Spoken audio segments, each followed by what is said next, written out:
Having self-love and self-care rituals slash habits is honestly something that makes me feel just so good being a woman and so good in my body. And it helps me with my mental health. It helps me with the way I show up in the world, the way I show up for what I create, the way I show up in relationships. It really comes back to you can only serve from a full cup. If you're running on an empty cup all the time, you're not being able to sustain fulfilling relationships and an overall sense of fulfillment. So if you feel you're struggling, then self-care and self-love rituals are where it's at. And especially the last one I'm going to share with you has completely changed my life. So stay tuned for that. But first, hi, my name is Yula. I am an intuitive singer and shadow worker, and I support women on their journey of reclaiming their voice, their womb, and their innate power as a woman. So let me start with an easy one. Easy, depends. Like for some people, it's actually not that easy. And that is womb breathing. So that is a practice that I love doing when I'm by myself, when I have a quiet moment with myself. And I basically just sit down, I relax, I hold one hand on my womb, one hand on my heart, and I guide deep breaths into my womb. And I try to just like not think about anything, to really quiet the mind and to breathe into the womb. And more often than not, I receive that way. I receive messages, like I receive images, or like a thought pops up. And what that is literal guidance from your womb. Like if you go at it with an empty mind and then randomly these things come to you, that's usually her sending you messages through these kind of images, memories, whatever. And sometimes this actually leads to a process, or it leads to me healing something that needed healing. And when we are in communication with our womb, that is when we can actually cultivate power, because she holds all the power. So the second self-love, self-care ritual slash habit is the way you talk to yourself. And I know we've heard this many times at this point, but the question is, are you actually implementing it in your day-to-day life? Because it's one thing to know about, yeah, we should talk nicely in our heads to ourselves. And it's another thing to actually do it, right? So this actually, it took me a long time to master, because I would really say that 99% of my thoughts towards myself, even if I fuck something up, are positive. Like I used to beat myself up so badly. Like my thoughts were not a safe place. I would really talk to myself in not a nice way. And I struggled with a lot of things. I struggled with depression. I struggled with eating disorder. So I had a lot of problems going on, and I really did not talk to myself in a nice way at all. And I would guilt myself, I would shame myself, I would have a lot of resentment towards myself, and like living in my head was not a pleasant experience, basically.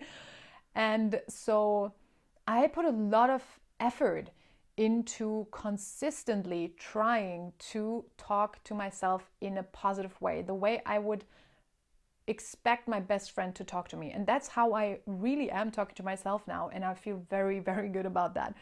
So the way I did that was, obviously, first thing is to be aware of it, right? Which we probably all are. But the crux is like the actual work comes into catch yourself when you talk to yourself in a negative way.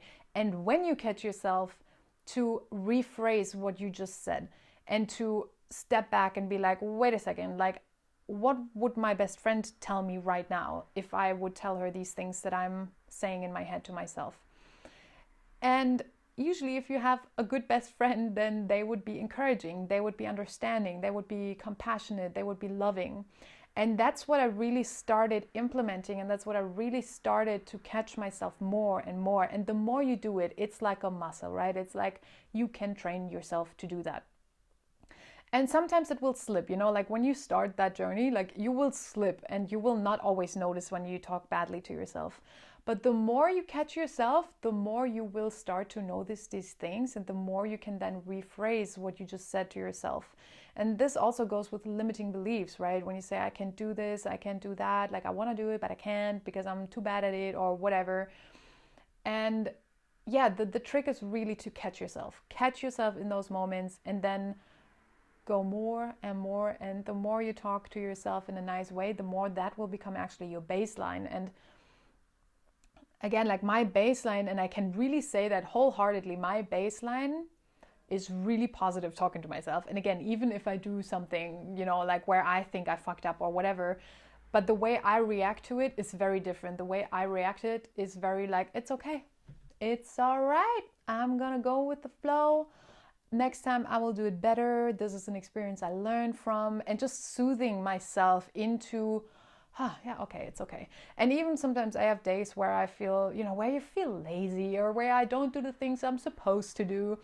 And instead of beating myself up over not doing the things I'm supposed to do and making it worse and actually spiraling down into this negative flow, I catch myself in it and I'm like, no, it's okay. Like tomorrow is a different day. Like tomorrow I can do what I needed to do, or the day after, or maybe in a week. Like when I feel better, I will do it and it's okay. And this doesn't mean I'm a failure. This doesn't mean I'm a bad person or that I'm a loser or anything like that.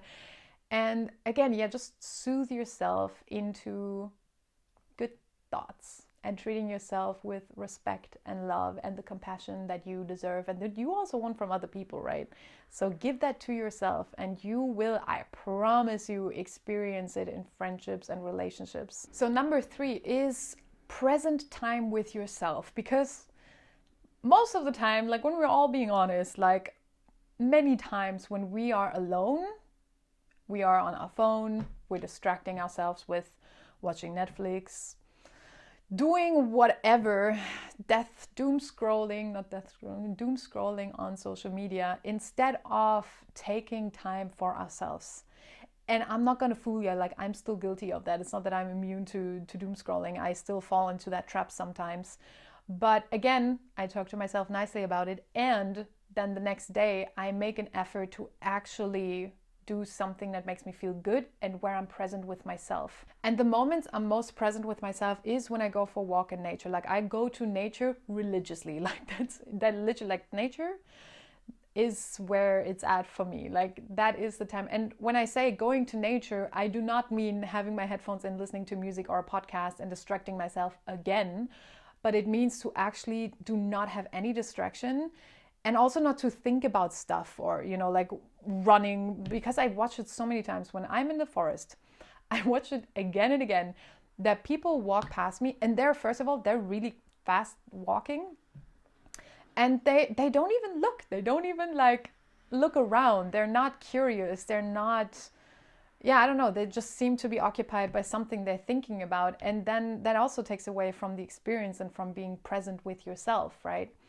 So I really try when I'm in the forest to be like open and to listen, like what do I hear, what do I see, what do I smell, and to really fully experience all my senses while being in nature. And that has been a major mental health ally in the past years. And it's not just nature, but also meditating, like quieting my mind, being present in my body, doing yoga. And you could say yoga is also a distraction, but I think when it comes to movement, it's not a distraction. It is being in the body, and being in the body is connecting to yourself. So doing yoga, stretching, dancing. Dancing is a big one for me. Like I love dancing so much and it has helped me on my journey profoundly. Embodying different energies, releasing different emotions through dance and movement. That's also been a really big one. And also being present with myself through journaling. So journaling about experiences, journaling about anything. Like sometimes it's also just to journal, right? To like write down thoughts, to get energy out of your mind, because that's what journaling does. It's literally manifesting energy out of your body onto the paper. And that is a way of actually letting go stuff. So that's also a very beautiful way of connecting to yourself. So these are many, many different things. So you can pick and choose what suits you best. And that also really helps your dopamine levels. It really helps to get out of this rut, out of this downward spiral of sitting on your phone the whole day and like getting the next dopamine hit, and really letting go of all of that and coming back to yourself, being present with yourself. Because when you're present with yourself, other people will be present with you, right? Like what you give to yourself, eventually you will reflect that or have that as a reflection in your outward outward experience and your external experience in form of relationships. So if you're struggling or complaining about people not being present with yourself, with you, then the question is, are you present with yourself? Are you making the time to connect to yourself?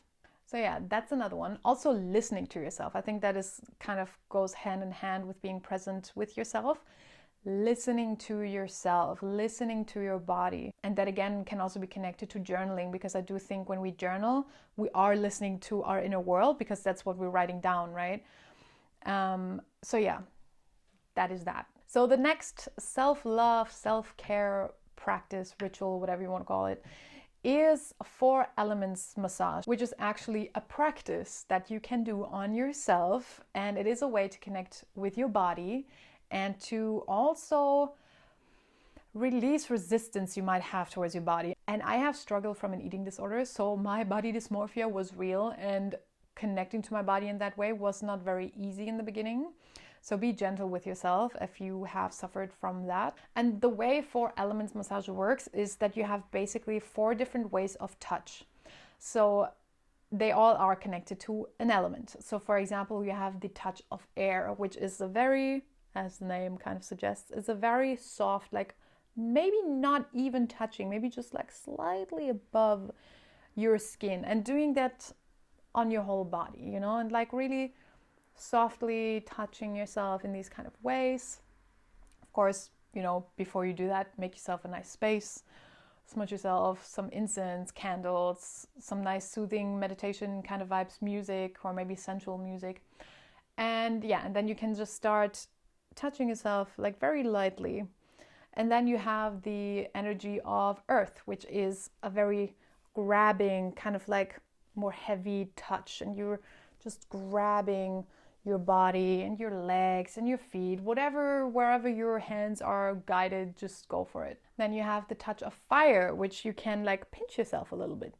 Pinch yourself a little bit, can be faster, and just pinching different areas, like doesn't have to be actual pinching, but just like this kind of vibe. And then we have water, which is very flowing, so this can be very long, soft strokes all over your body. And you can just alternate between each of these kind of touches and just do it whatever way feels good for you, right?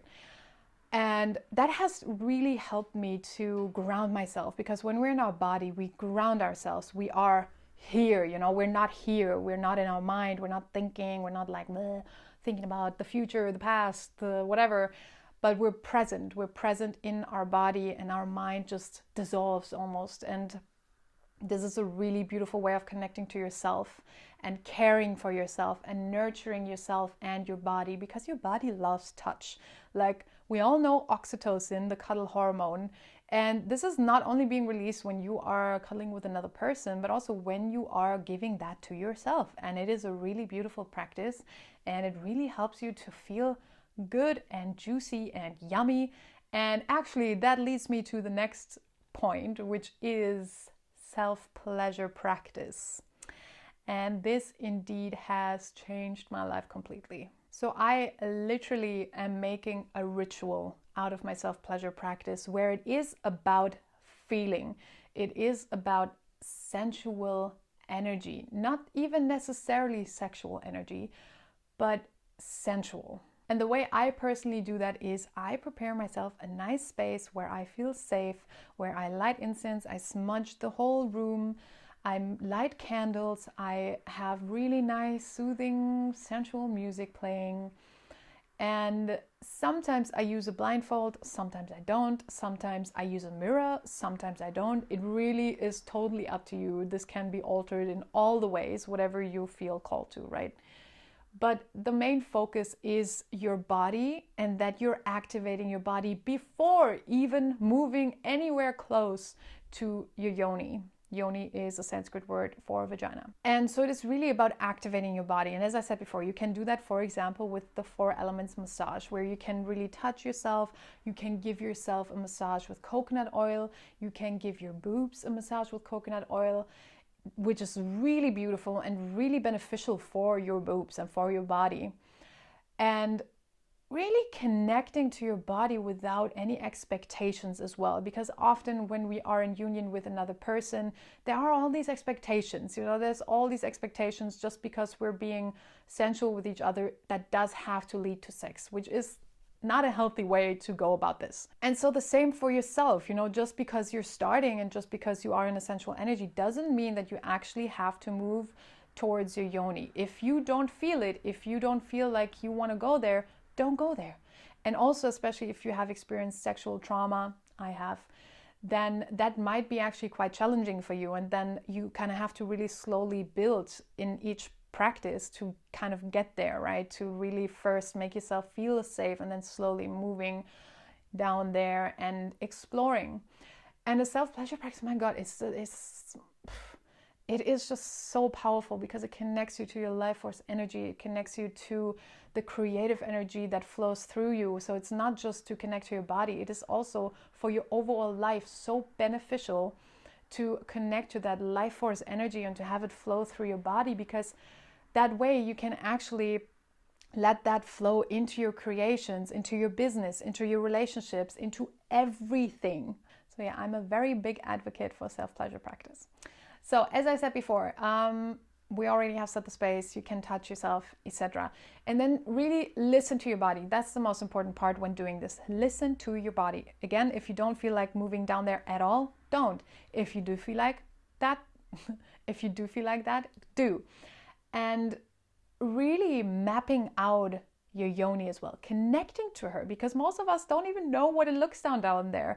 Many women don't even know what pleasures them, like what touch they like. And each woman is extremely different. So for men, they have all their nerve endings around in the same area. So it's very similar. Like each man has a very similar way of, having pleasure. For women, it's completely different. Our nerve endings are concentrated in completely different spots. So, okay, obviously we have like the clitoris and so on, like we have these main spots. But even then, like some women experience it there more and others don't at all, So it is a very, very, very different experience for each woman. And it is extremely important that you know what you like and where you experience the most pleasure. Because how is your partner supposed to know if you don't know, So yoni mapping, that's what it's called, is very important, where we map out the different areas where we actually experience pleasure. And for me as well, like I used to not really know what I actually liked. And also like, that's again, a whole other video because it's such a complex topic.